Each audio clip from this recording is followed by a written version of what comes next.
Hello, greetings. I am your Scrum Scenario Master. My name is Haine Zumafo with a tip today on how to increase the value of your experience on your resume, especially when you are young in the field as an agile professional.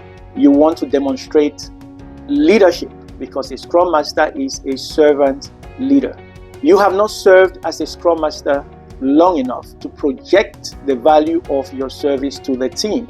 However, you can offset this by projecting your leadership experience from other fields and other careers. So instead of emphasizing or lying, you have 2, 3, 4 years as a Scrum Master you do not have, your resume should read something like this.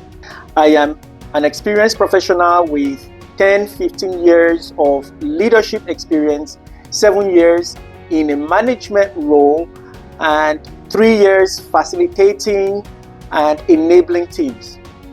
It could be your sports team, it could be your hobby, it could be your personal business. However, that experience counts. When you put it on your resume, particularly your introductory statement, it grasps the attention of the reader or the recruiter. And when you follow that up now with knowledge of Scrum, the theory, to demonstrate that the little experience you have can be backed up by the leadership experience you have thrown out there, you increase your chances of being called for an interview. It is very important to believe that the experience you have in your other fields, your other careers, and in your previous life is very valuable as a Scrum Master. I can't be you, and you can't be me.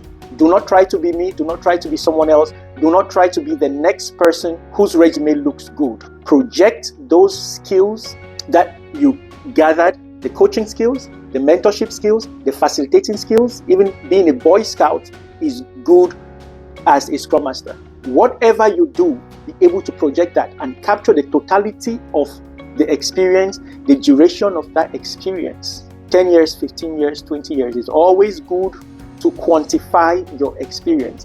And the bigger the number, the more impactful it is on your resume. So that's the direction you want to be going towards. Don't worry too much about 2, 3 years of Scrum Master experience you do not have. If you do, put it there. If you don't, go the leadership route. Go the direction of management, facilitation, coaching. Count the years of experience you have in those other roles that you want to transfer to your role as a Scrum Master, and then project those in your introductory statement or your summary statement, and then highlight details of what those experiences can do to make you a good Scrum Master. You'll be surprised how many callbacks you get. Let me know.